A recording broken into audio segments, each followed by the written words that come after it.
Hi hello welcome back to Smiley Shruta channel అండి. అందరూ ఎలా ఉన్నారు? అందరు బాగున్నారు కదా. ఇవాళ మన ఛానల్లో వీడియో దూద్ దులాడి అండి. ఇది ముస్లిం స్పెషల్ స్వీట్ అండి. ఇది చాలా టేస్టీ ఉంటుంది, చాలా బాగుంటుంది. నేను 2 టైమ్స్ ట్రై చేశాక మీకు థర్డ్ టైం చెప్తున్నానండి. పక్కా కొలతలతో మంచి రెసిపీ అండి, మంచి స్వీట్ రెసిపీ. మనము అమృతం లాగా ఉంటుందండి స్వీట్ అయితే, చాలా బాగుంటుంది. ఒకసారి నన్ను నమ్మి స్వీట్ అయితే మీరు ట్రై చేయొచ్చు. దీనికోసం ఒక కప్ బామినో అండి, ఒక 200 గ్రామ్స్ బామినో, ఫ్రెష్ క్రీమ్ అండి అమూల్ది, ఒక 2 స్పూన్స్ అయిపోతుంది, vanilla essence, milk made and మనకి దీనికి జెల్లీ క్రిస్టల్స్ కావాలండి. ఇది మనకి అన్ని రెడీమేడ్ షాప్లో దొరుకుతుంది. సో ఇప్పుడు ఒక 1 లీటర్ పాలు అయితే పాలతో చేస్తున్నామండి. ఇది మనకి గేదె పాలైనా యూస్ చేయొచ్చు, లేకపోతే ఫుల్ ఫ్యాట్ మిల్క్ ఉంటుంది కదా, అవైనా తీసుకోవచ్చండి. సో 1 లీటర్ పాలని ఒక గిన్నెలో వేసేసి పెట్టేశాను. మనకి ఇది ఒక 2 పొంగులు వచ్చే వరకు మనం ఇది మరిగించుకోవాలండి పాలని. ఒక 2 పొంగులు కాగానే మనం ఇది స్టవ్ అనేది చూడండి, నాకు అది పాలైతే మరిగినాయండి.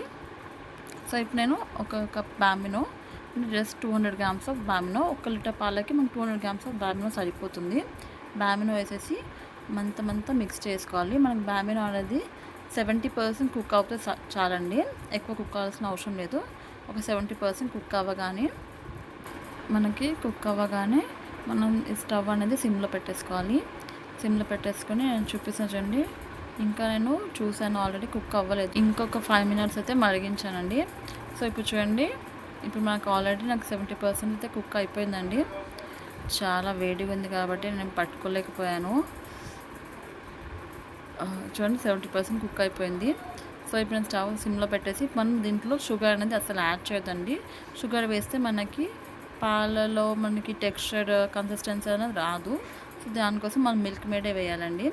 మిల్క్ మేడ్ వేసి ఇది మనకి చాలా టేస్టీ ఉంటుంది. మనకి చక్కెర వేస్తే అంత టేస్ట్ అనిపించదండి స్వీట్. ఇదైతే మిల్క్ మేడ్తో చేస్తేనే బాగుంటుంది. సో దీనికోసం ఇప్పుడు మనం 3/4 కప్ మిల్క్ మేడ్ యాడ్ చేసుకోవాలి. 3/4 కప్. మీకు కొంచెం షుగర్ ఎక్కువ కావాలి అంటే, స్వీట్నెస్ ఎక్కువ కావాలి అనిపిస్తే ఇంకొంచెం ఎక్కువ యాడ్ చేసుకోండి. ఇంకా 2 to 3 స్పూన్స్ వరకు యాడ్ చేసుకొని ఒకసారి మిక్స్ చేసుకోవాలి.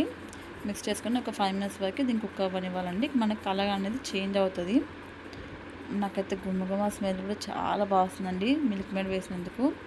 ఇప్పుడు మనం దీంట్లో ఫ్రెష్ క్రీమ్ అనేది యాడ్ చేయాలి.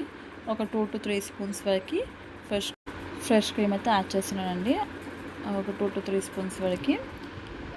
అప్పటి వరకు మనకి పాలు అనేది కుక్ అవుతూ ఉంటే సిమ్లో పెట్టానండి. స్టవ్ అనేది సిమ్లో పెట్టుకుని కుక్ చేయాలి, లేకపోతే అడుగు పట్టేస్తుంది. సో ఇప్పుడు ఒక ఫ్రెష్ క్రీమ్ యాడ్ చేసుకొని మళ్ళీ ఒకేసారి గరిటెతో మిక్స్ చేసుకోవాలండి. మనం ఒక 2 to 3 మినిట్స్ కల్లా మనం మిక్స్ చేస్తూనే ఉండాలి, లేకపోతే పాలపైన మీగడ అనేది ఫామ్ అయిపోతుంది. సో దానికోసం మనం మిక్స్ చేస్తూనే ఉంటే మనకి మీగడ అనేది రాదు మీదికి. సో ఈ ఫ్రెష్ క్రీమ్ యాడ్ చేశాక దీంట్లో 1 స్పూన్ వరకు వెనిలా ఎసెన్స్ యాడ్ చేస్తున్నాను.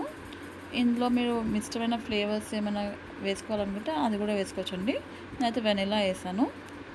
వెనిలా యాడ్ చేసుకొని ఒకసారి మిక్స్ చేసుకొని అది కుక్ అయ్యే లోపల ఒక చిన్న బౌల్లో 2 స్పూన్స్ ఆఫ్ కార్న్ స్టార్చ్ తీసుకొని, కార్న్ స్టార్చ్ అనేది పాలలో మిక్స్ చేసుకోవాలండి. ఒక 2 స్పూన్స్ తీసుకున్నాను కార్న్ స్టార్చ్. 1 లీటర్ పాలకి 2 స్పూన్స్ సరిపోతుంది. సో కార్న్ స్టార్చ్ తీసుకొని ఒక పాలలో మిక్స్ చేసుకొని నో లంప్స్ ఏం లేకుండా మిక్స్ చేసుకోవాలండి. మిక్స్ చేసుకొని పెట్టేసుకోవాలి. ఎవరైనా మన ఛానల్ని ఫస్ట్ టైం చూస్తుంటే please like and subscribe our channel అండి. మిక్స్ చేసుకోండి మొత్తం అంతా, గడ్డలేం లేకుండా మిక్స్ చేసుకుని చూడండి. ఇప్పుడు దీన్ని మన బాయిల్ అవుతున్న మిల్క్లో యాడ్ చేసేద్దామండి. యాడ్ చేసేసి మనము కార్న్ స్టార్చ్ వేసేసాక ఒక 5 మినిట్స్ వరకు కుక్ చేసుకోవాలండి. మరి ఎక్కువసేపు చేస్తే మనకి మరీ థిక్ అయిపోతుంది. సో 5 మినిట్స్లో మన కన్సిస్టెన్సీ అనేది చేంజ్ అయిపోతుందండి. చూడండి వేసేసాక 5 మినిట్స్ అయితే చూడండి మన కన్సిస్టెన్సీ కొంచెం చేంజ్ అయింది కదా. సో స్టవ్ ఆఫ్ చేసేయాలి. స్టవ్ ఆఫ్ చేసి ఫ్రిడ్జ్లో పెట్టుకోవాలి 2 అవర్స్ వరకు. ఇప్పుడు ఇంకో కడాయి పెట్టేసుకొని మనం జెల్లీ చేస్తున్నామండి. దానికి ఒక 500 ml వాటర్ యాడ్ చేశాను. 500 ml వాటర్ యాడ్ చేసి మన జెల్లీ మిక్స్ అంతా అందులో ఉంటుంది, అది మొత్తం అంతా మిక్స్ చేసుకొని మనం దీంట్లో ఈ బాయిలింగ్ వాటర్లో వేయాలండి. వేడి నీళ్ళలో వేయాలి. సో మనకి వాటర్ ఎంత బాయిలింగ్ అయితేనే మనకి జెల్లీ క్రిస్టల్స్ అనేది అంత మంచిగా వస్తాయండి. సో ఇది వాటర్ అనేది దాని ప్యాకెట్ వెనకాల ఉంటుందండి. సో అలా ఫాలో అయిపోయి చేసేసుకోవాలి. సో నేను మొత్తం ప్యాకెట్ వేస్తాను. దానికి 500 ml వాటర్ పడుతుంది.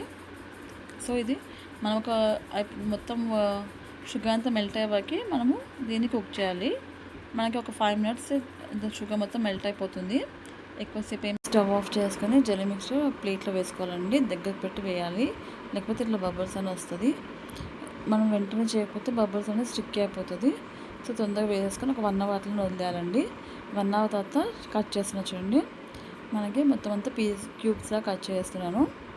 కట్ చేసుకొని ఒక స్పాచులా పెట్టి కింద నుంచి మొత్తం ఇలా అంటే మనకి వచ్చేస్తుందండి ఈజీగా జెల్లీ మిక్స్చర్ అనేది. చూడండి ఎంత బాగా వచ్చేస్తాయో.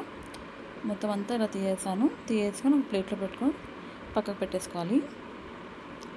ఇప్పుడు మనము ఆల్రెడీ పాలు ఫ్రిడ్జ్లో పెట్టాం కదా 2 hours వరకు.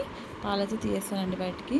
ఇప్పుడు దీంట్లో డ్రై ఫ్రూట్స్ యాడ్ చేస్తున్నాను. కాజు, బాదం, పిస్తా చిన్న కట్ చేసుకొని వేసేస్తున్నాను. అది వేసేసుకొని మనం ఇప్పుడు జెల్లీ మిక్స్చర్ ఉంది కదా క్యూబ్స్, అది కూడా యాడ్ చేశాను. ఒక బిగ్ బౌల్లో తీసుకురండి. అది సరిపోవట్లేదు, మిక్స్ చేసి కింద పడుతుందని మళ్ళీ వేరే దాంట్లో ట్రాన్స్ఫర్ చేసేసుకొని మొత్తం అంతా మిక్స్ చేసుకొని ఇప్పుడు దీంట్లో ఫ్రూట్ కాక్టైల్ యాడ్ చేయాలండి. యాక్చువల్లీ బయట ఫ్రూట్ కాక్టైల్ అని దొరుకుతుంది, 120 rupees ఉంటుంది. అది దొరకలేదని నాకు. సో నేను ఫ్రూట్స్ అన్నిటిని షుగర్ సిరప్లో 2 hours పెట్టేసి దాని షుగర్ సిరప్ వాటర్ మొత్తం డ్రైన్ చేసుకొని దీంట్లో యాడ్ చేశానండి. దీంట్లో ఇంకా స్మాల్ రసగుల్లా దొరుకుతుంది కదా, అంగూర్ రసగుల్లా, అది కూడా యాడ్ చేసుకోవచ్చు. అది మీ ఆప్షనల్, నేనైతే వేయట్లేదండి. సో ఇప్పుడు అంతే అండి. దీన్ని గ్లాస్లో కానీ బౌల్స్లో కానీ ఎలా అయినా సర్వ్ చేసుకోండి, అది మీ ఇష్టం. అంతే అండి, దూద్ లారీ అయితే రెడీ అయిపోయింది. మీకు నచ్చిందా? మీకు నచ్చితే please like and subscribe our channel. Thank you for watching అండి. Bye bye.